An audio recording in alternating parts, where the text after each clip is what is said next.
ન આદિ ન અંત, જે સર્જન પણ છે અને સંહાર પણ છે, એ છે દેવોના દેવ મહાદેવ. શ્રાવણ એટલે શિવ ભક્તિનો પવિત્ર માસ. શિવાલયોમાં જળાભિષેક, બિલીપત્ર અને ઓમ નમઃ શિવાયના નાદ સાથે સમગ્ર વાતાવરણ શિવમય બની જાય છે. પરંતુ આખરે શ્રાવણ મહાદેવને આટલો પ્રિય કેમ છે? શિવલિંગ પર જળાભિષેક કયા કારણોસર કરવામાં આવે છે? બિલીપત્ર ચડાવવા પાછળનું મહત્વ શું છે? આ તમામ સવાલોના જવાબ જાણીશું આજના અમારા વિશેષ કાર્યક્રમ શિવમય શ્રાવણમાં. તો આ વિશે આજે આપની સાથે જોડાયેલા છે જાણીતા કથાકાર હર્ષલભાઈ. હર્ષલભાઈ રાવલ, આપનું અમારા કાર્યક્રમમાં ખૂબ ખૂબ સ્વાગત છે. ઓમ નમઃ શિવાય. તો હર્ષલભાઈ, આપણે શરૂઆત કરીએ તો અત્યારે જે પ્રમાણે શ્રાવણ મહિનો ચાલી રહ્યો છે, તો કહેવાય છે કે સનાતન ધર્મ છે તેમાં શ્રાવણ મહિનો છે એનું અનેરું મહત્વ માનવામાં આવ્યું છે. તો શ્રાવણ મહિનો જ શા માટે? મહાદેવ મહાદેવ મહાદેવેતિ યો વદેત એકેન મુક્તિદાનેન દ્વાભ્યામ શિવમ ઋણિમ ભવેત. મિત્રો, એક જ દેવ એવો છે, એક વખત મહાદેવ શબ્દ બોલવાથી બીજી વખત તો આ દેવાધિદેવ મહાદેવ આપણા ઋણી બને છે. ત્યારે આ શ્રાવણ માસ પ્રારંભ થઈ રહ્યો છે. શ્રાવણ માસ પર્વની સમાચાર ડાયરીના માધ્યમ દ્વારા આપ સૌને પણ ખૂબ ખૂબ બધાઈ. ઓમ નમઃ શિવાય, હર હર મહાદેવ. વાત કરીએ આપણે બહેનના પ્રશ્નને કે શ્રાવણ માસમાં જ ભગવાન શિવજીને શા માટે પ્રિય બતાવવામાં આવેલા છે. તો આપણા ઘણા બધા શાસ્ત્રો અને ઘણા બધા પુરાણોનો આપણે પ્રમાણ લઈ અને વાત કરીએ તો સર્વપ્રથમ આપણે સ્કંદ પુરાણનો આધાર લેવો પડે. ત્યારબાદ આપણે વાત કરીએ તો શિવ મહાપુરાણ તો સ્વયં બતાવવામાં આવેલું જ છે. અને ઘણા બધા પુરાણોમાં પણ આપણા લૌકિક ગ્રંથો બતાવવામાં આવ્યા છે. એની અંદર પણ આપણને કથાનકો અને લોકવાયકાઓ જોવા મળે છે. મિત્રો, તો સર્વપ્રથમ આપણે વાત કરીએ તો સનત કુમારો અને ભગવાન દેવાધિદેવ મહાદેવ વચ્ચેનો આખો આ સંવાદ આપણને સ્કંદ પુરાણમાં પણ જોવા મળે છે. પહેલા અધ્યાયથી લઈ અને છઠ્ઠા અધ્યાય સુધી આપણે ત્યાં અલગ અલગ મહિમાનું નિરૂપણ બતાવવામાં આવ્યું. અલગ અલગ માસના પ્રધાન દેવતાઓ પણ બતાવવામાં આવ્યા. આપણે ઉદાહરણ તરીકે જોવા જઈએ તો કારતક માસ છે, ભગવાન વિષ્ણુના અધિષ્ઠિત બતાવવામાં આવેલો છે. ત્યારબાદ આસો માસ ગણીએ તો મા ભગવતી એ નવરાત્રિઓ અધિષ્ઠાત્રી બતાવવામાં આવેલી છે.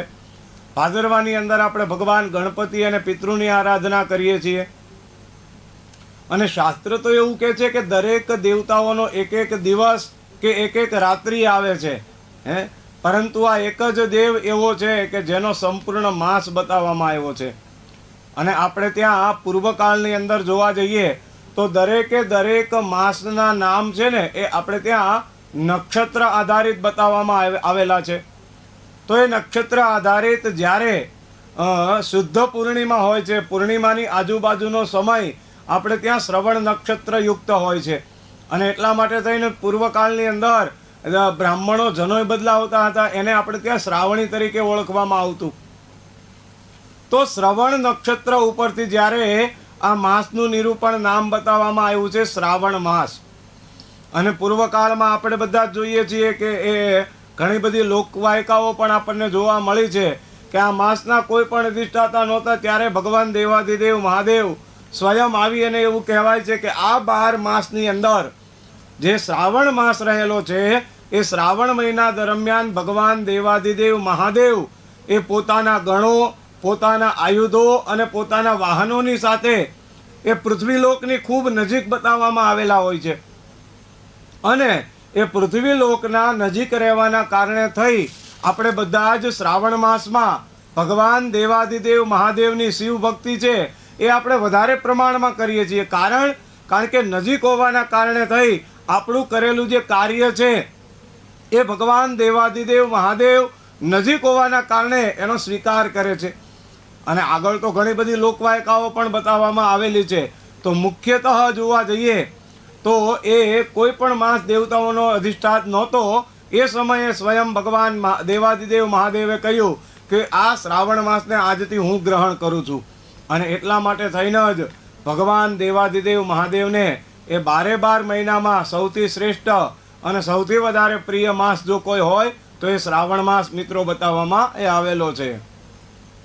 જી ચોક્કસથી હર્ષલભાઈ, આગળ જો આપણે વાત કરીએ કે જે પ્રમાણે અત્યારે શ્રાવણ મહિનો ચાલી રહ્યો છે કે શિવાલયોમાં જઈને લોકો જળ અભિષેક કરે છે, દૂધનો અભિષેક કરે છે, તો આના પાછળનું કારણ શું છે?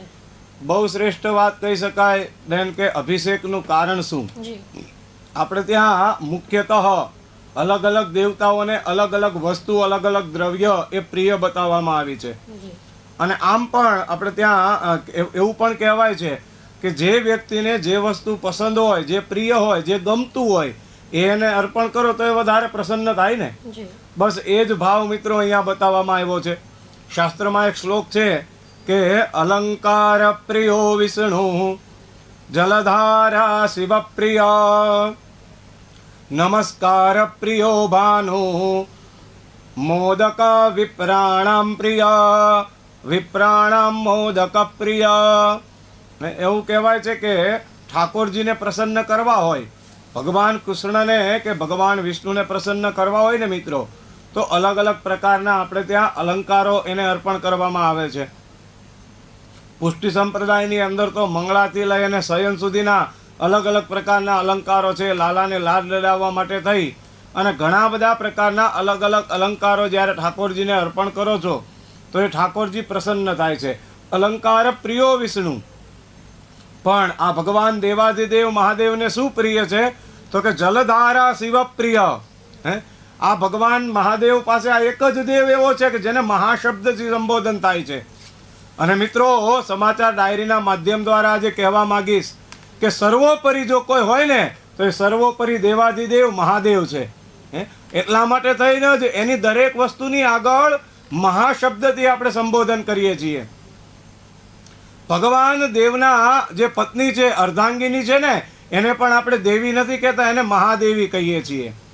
ભગવાન શિવની આરતી આપણે કરીએ છીએ ને, એને આરતી ન કહેતા, એને આપણે મહાઆરતી કહીએ છીએ.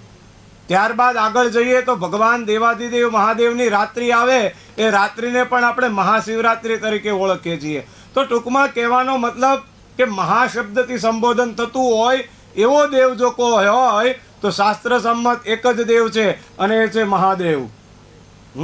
તો એ મહાદેવને પ્રિય વસ્તુ જો કોઈ હોય ને તો એ અભિષેક પ્રિય શિવ.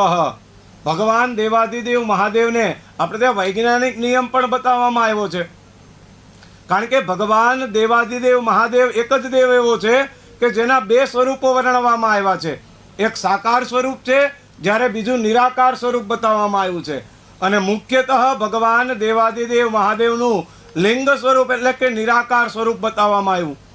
અને આપણે ત્યાં તો એના પ્રમાણો પણ બતાવવામાં આવ્યા છે કે વ્યક્તિના જ્યારે પાંચ પ્રકારની જ્ઞાનેન્દ્રિયો છે, એ પાંચ પ્રકારની જ્ઞાનેન્દ્રિયો તૃપ્ત થાય અને તૃપ્ત થયા પછી એને આપણે શાંત કરીએ ને ત્યારે સ્વયં એ દેવ કહેવાય છે. સ્વયં એ મહાદેવ કહેવાય છે. કારણ કે આપણે અલગ અલગ પ્રકારના તત્વો બતાવવામાં આવ્યા. એ તત્વથી પર જ્યારે બને છે, આ 5 પ્રકારની જ્ઞાનેન્દ્રિયોમાંથી મુક્તિ મેળવે છે ત્યારે નિરાકાર સ્વરૂપમાં આવે છે. અને નિરાકાર સ્વરૂપ એટલે આપણે ત્યાં લિંગ સ્વરૂપનું પ્રમાણ બતાવવામાં આવ્યું છે. અને વિશેષતઃ આપણે એ જ લિંગ સ્વરૂપની પૂજા કરીએ છીએ કે જેને આંખ નથી, જેને કાન નથી, જેને નાક નથી, જેને ચામડીઓની અંદર સૌથી મુલાયમ હોય ઓષ્ટમ એટલે કે હોઠ પણ નથી, કેવલ અને કેવલ એક લિંગ સ્વરૂપ બતાવવામાં આવ્યું છે. જે નથી છતાં પણ હોવા છતાં જે ભાવ છે એ ભગવાન મહાદેવનો નિરાકાર સ્વરૂપનો ભાવ બતાવવામાં આવેલો છે. અને વૈજ્ઞાનિક નિયમ પણ છે કે જ્યારે તમે લિંગને પ્રતિષ્ઠિત કરો છો તો એ લિંગની અંદર રહેલું જે જળ છે એને શાંત રાખવા માટે થઈ અને એના ઉપર અલગ અલગ દ્રવ્ય દ્વારા અભિષેક એટલે કે જળ અર્પણ કરીએ છીએ. કારણ કે જળનો પણ એક ભાવ છે કે શાંતિ પ્રિય. તો એ શાસ્ત્રની અંદર પ્રમાણ એ પણ બતાવવામાં આવ્યું છે કે આવા બધા કારણો છે કે જેના કારણે થઈ અને ભગવાન મહાદેવને એ જો સૌથી વધારે પ્રિય હોય તો એ જલધારા શિવ પ્રિય. એટલે જ આપણે ત્યાં કહેવાય છે ને કે એક લોટા જલ કી ધાર દયાલુ રેવ રીજ કે ચંદ્રમૌલી ફલિચાર.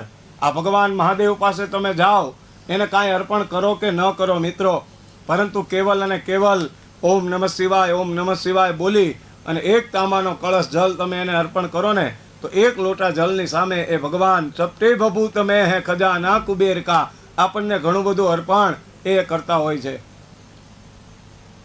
જે ચોક્કસથી હર્ષલભાઈ, આગળ જો આપણે વાત કરવામાં આવે કે અત્યારે પવિત્ર શ્રાવણ માસ ચાલી રહ્યો છે, ભગવાન શિવનું એક નામ નીલકંઠ પણ છે, તો આના પાછળની કથા શું છે?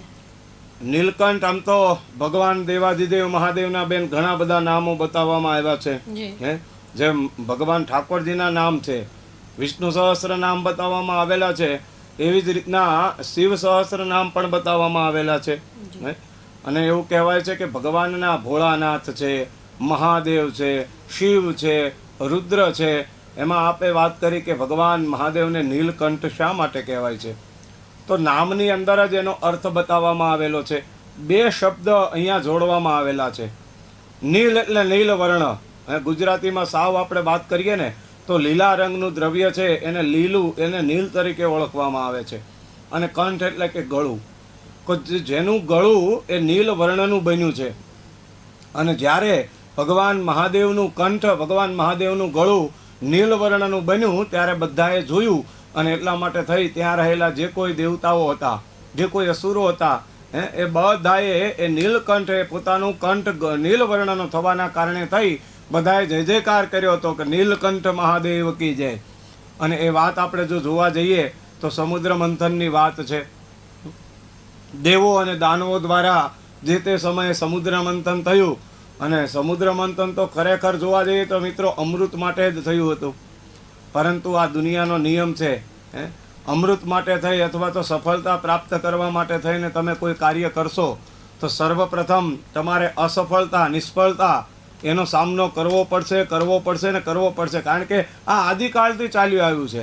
દેવતાઓ અને દાનવોએ સમુદ્ર મંથન કર્યું તો પહેલાં શું ઉત્પન્ન થયું હતું? વિષ, ઝેર ઉત્પન્ન થયું. અને ઝેરને પચાવવા માટે, ઝેરને સમાવવા માટે કો સમર્થ? દેવતાઓ સમર્થ નહોતા, દાનવો પણ સમર્થ નહોતા. હવે બોલાવવા કોને? અને ત્યારે આવો સમય આવે ને, સંકટ કાળ આવે, આવો વિપત્તિ કાળ આવે ને, ત્યારે આ સર્વોપરી યાદ આવે છે. મિત્રો યાદ રાખજો. અને એટલા માટે થઈને જેને મહાદેવ કહેવાય છે, બધાએ યાદ કર્યા છે. કોને? તો કે જે દેવાધિદેવ મહાદેવ છે, કે હે મહાદેવ આવો અને આપ આ વિષને ગ્રહણ કરો.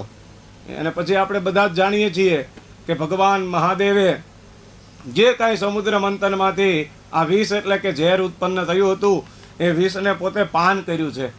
અને પાન કર્યા પછી ભગવાન મહાદેવે એ વિષને પોતાના કંઠની અંદર ગ્રહણ કર્યું. તમે જો ઉદરમાં નીચે ઉતાર્યું નથી કે બહાર પણ કાઢ્યું નથી.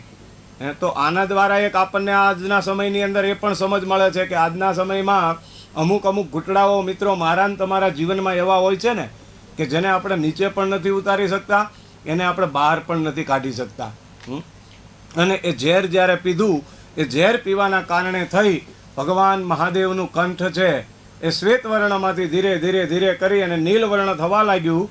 અને નીલ વર્ણ જ્યારે કંઠ જોયું ત્યારે બધા જ દેવતાઓ દાનવોએ બધાએ જોરથી જય જયકાર કરી અને નીલકંઠ મહાદેવ એ નામ અર્પણ કર્યું. આજે પણ આપણે જોવા જઈએ તો ઋષિકેશથી આગળ ભગવાન નીલકંઠ મહાદેવ બિરાજમાન થયેલા છે.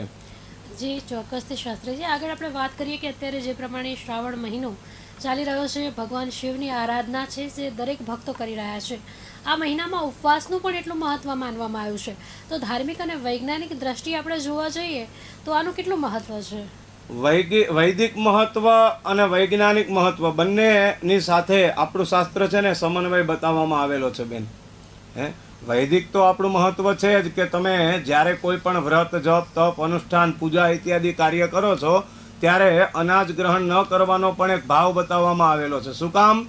તો કે એ અનાજ જ્યારે તમે ગ્રહણ કરો છો તો એ અનાજ ગ્રહણ કરવાના કારણે થઈ પ્રમાદ કે આળસ ઉત્પન્ન થાય છે. તો આપણા આ અનુષ્ઠાનની અંદર પ્રમાદ કે આળસ ઉત્પન્ન ન થાય એના માટે થઈ અને ઉપવાસ રાખવાનું પ્રમાણ બતાવવામાં આવેલું છે. અને વિશેષતઃ શ્રાવણ માસ જ્યારે આવે છે તો એ ચતુર્માસની અંદર બતાવવામાં આવેલો છે. આપણે ત્યાં એવું પ્રમાણ બતાવવામાં આવ્યું છે, અષાઢ, શ્રાવણ, ભાદ્રપદ અને આશ્વિન એટલે કે આસો મહિનો, આ 4 માસ એ વર્ષા ઋતુના સમયના બતાવવામાં આવેલા છે. અને આ વર્ષા ઋતુના સમય દરમિયાન વૈજ્ઞાનિક નિયમ પણ એવો બતાવવામાં આવ્યો છે કે આ 4 માસ દરમિયાન ભગવાન સૂર્યનો પ્રકાશ આ પૃથ્વી પર ઓછો પડે છે. સૂર્યપ્રકાશ ઓછો પડવાના કારણે થઈ, વર્ષા ઋતુના કારણે થઈ શરીરમાં રહેલી પાચન શક્તિ છે આપણી કમજોર બને છે. અને સામાન્ય આપણે અત્યારે બધા જ ભોજન કરીએ તો અત્યારે આપણને વર્તમાન સમયમાં પણ નથી લાગતું. બપોરે મિત્રો આપણે ભોજન કર્યા હોય અને સાંજે આપણે જમવા બેસીએ છતાં પણ આપણને લાગે કે હજી બપોરે જમેલું પાચન થયું નથી. શું કામ? તો કે પાચન ક્રિયા ભગવાન સૂર્યપ્રકાશ વિટામિન ડીની ઉણપ ઓછી થાય છે અને એટલા માટે થઈ પાચન ક્રિયા ઓછી થવાના કારણે થઈ એક ટાઈમ અથવા તો ઉપવાસ કરવાનું પણ એ પ્રમાણ બતાવવામાં આવેલું છે. તો એક વૈજ્ઞાનિક તારણ પણ આ છે. એમાં જ આ શ્રાવણ મહિનો બતાવવામાં આવેલો છે કે આ શ્રાવણ માસ દરમિયાન કારણ કે તમે જુઓ તો શ્રાવણ મહિનો આ મહિનો એવો છે ધરતીએ લીલી ચાદર ઓઢી હોય. શ્રાવણ જલ બરસે લતા લહરસે સુંદર સરસે બાદલ બરસે અંબર સે તરુવર ગિરિવર સે લતા લહરસે નદિયા સરસે સાગર સે. આ ભાવ શ્રાવણ માસની અંદર બતાવવામાં આવેલો હોય છે. વીજળી કડાકા ભડાકા કરતી હોય અને ધરતી એક લીલી રંગની ચાદર ઓઢી હોય અને મોરલાઓ ટહુકાર કરતા હોય એવો એક ભાવ આ 12 મહિનાની અંદર શ્રાવણ માસ છે ને એ તમારા મનની અંદર રહેલી બુદ્ધિની તીવ્રતાને પણ ખોલી અને જાણે એક પ્રકારની ખળખળાટ અંદર આપણને ઉત્પન્ન થયો હોય તો એ ભાવ આ શ્રાવણ માસની અંદર બતાવવામાં આવ્યો છે. તો એને ક્યાંક ને ક્યાંક આ ભોજન દ્વારા ખલેલ ન પહોંચે, આ ભોજન દ્વારા બાધા કે વિઘ્ન ઉત્પન્ન ન થાય એટલા માટે થઈ શરીર સુખાકારી. કારણ કે આપણે ત્યાં પ્રમાણ બતાવવામાં આવ્યું છે. પહેલું જ બતાવવામાં આવ્યું છે, પહેલું સુખ તે જાતે નરિયા. તો એ શરીરની સુખાકારી માટે થઈને પણ આ પ્રમાણ બતાવવામાં આવ્યું છે કે શ્રાવણ માસ દરમિયાન મિત્રો બની શકે તો અન્ન ગ્રહણ ન કરવું અથવા તો એક ટાઈમ ભોજન કરવું અથવા તો કદાચ રોગ ને બધું હોય તો ક્યાંક ને ક્યાંક અત્યારે સમયની અંદર ફરાળ પણ એવું મળે છે તો ફલાહાર દ્વારા પણ આ શ્રાવણ માસ આપ પૂર્ણ કરી શકો છો. જે ચોક્કસથી શાસ્ત્રીજી આગળ આપણે વાત કરીએ કે ભગવાન શિવ છે કે જેમણે જે પ્રતીક ધારણ કર્યા છે તેની પાછળ એક મર્મ છુપાયેલો છે. એ ચાહે ગળાનો નાગ હોય, જટામાં ચંદ્ર હોય, તો આ બધા જે પ્રતીકો છે તેની પાછળનું મહત્વ શું છે? આ તો બધા ભગવાન દેવાધિદેવ મહાદેવના બેન રમકડાઓ છે, ઉપકરણો છે. ભગવાન દેવાધિદેવ મહાદેવનો ભક્ત પુષ્પદંત ગંધર્વરાજ જેણે આપણને ખૂબ મોટું દાન એક સ્તોત્ર અર્પણ કર્યું જેને આપણે મહિમ્ન સ્તોત્ર કહીએ. અને મહિમ્ન સ્તોત્રનો 8મો શ્લોક અહીંયા આપણને આ પ્રમાણ આપે. આપણનો જે પ્રશ્ન છે ને એનો જવાબ જ છે કે દુનિયા જેનાથી જાકારો આપે, દુનિયા જેને જાકારો આપે, ગળામાં નાગ છે. આજના સમયની અંદર આપણે વાત કરીએ તો આપણે બધા જય ગોગા મહારાજ કે જય નાગદેવતા કે જય સર્પદેવતા કહીએ. નાગ પંચમી આવે ત્યારે નાગદેવને આપણે પૂજવા માટે જઈએ અને દૂધ કે દ્રવ્ય અર્પણ કરીએ. પરંતુ એ જ નાગદેવતા જ્યારે ઘરમાં શેરી મહોલ્લામાં નીકળ્યા હોય ત્યારે આપણે બધા લાકડી લઈને એને મારવા માટે દોડીએ છીએ. દુનિયા જેનાથી ડરે છે, દુનિયા જેને જાકારો આપે ને એને મારો મહાદેવ સ્વીકારે છે. એનું પ્રમાણ આ 8મા શ્લોકમાં છે. કહે છે મહોક્ષ ખટવાંગમ પરસુરજિનમ ભસ્મ ફણિનઃ કપાલમ ચેતીય તવ વરદ તંત્રોપકરણમ. તંત્ર ઉપકરણમ.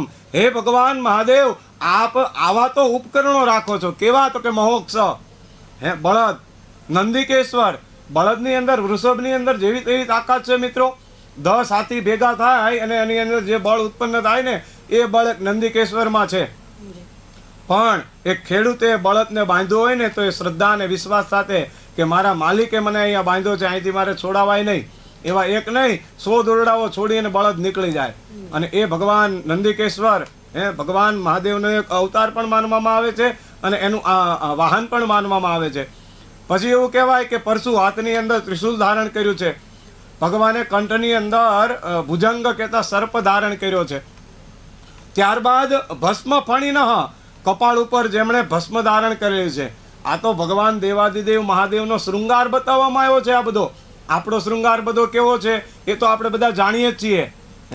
પરંતુ જેના દ્વારા જીવનની અંદર વૈરાગ્યની પ્રાપ્તિ થાય અને એના દ્વારા એ વૈરાગ્ય થકી આપણું જીવન છે એ ઉર્ધ્વ ગતિને પામે એના માટે થઈ ભગવાન શિવે આ અલગ અલગ પ્રકારના ઉપકરણો, એટલે કે આજના સમયમાં આપણે વાત કરીએ ને તો એ મેકઅપ ભગવાને ધારણ કર્યો છે. આપણે તો ગળાની અંદર સુવર્ણ, રજત કહેતા ચાંદી એવા અલગ અલગ ધાતુઓના હાર પહેરીએ. પણ આ ભગવાન દેવાધિદેવ મહાદેવનો હાર કયો છે? ભુજંગ, મણિધર. ભગવાન ગોગા મહારાજ સ્વયં ભગવાન મહાદેવના કંઠની અંદર બિરાજમાન થયા છે. તો આવા તો હે ભગવાન મહાદેવ આપ ઉપકરણો રાખો છો. અને એ જ ભાવ એક બતાવવામાં આવ્યો છે કે છેલ્લે તો આપણે જોવા જઈએ તો એક વૈરાગ્યનો ભાવ, જે બધું હોવા છતાં નથી, એ જ ભાવ ભગવાન મહાદેવ પાસેથી આપણે ગ્રહણ કરવાનો છે. અને એટલા માટે થઈને જ આ બધા ઉપકરણો એ ભગવાન મહાદેવ પોતાની પાસે એ ગ્રહણ કરવાવાળા બને છે.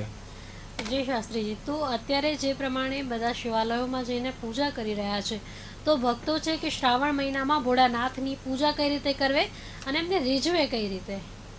ભગવાન મહાદેવની પૂજામાં આપણે આગળ જ વાત કરી કે આ એક દેવ એવો છે કે જેની આગળ કોઈ પડદો નથી, કંઈ રાખવાની જરૂર નથી. તમે જેવા છો એવા બની અને ભગવાન મહાદેવ આગળ જાઓ તો ચોક્કસથી મારો મહાદેવ છે એ તમને સ્વીકાર કરશે.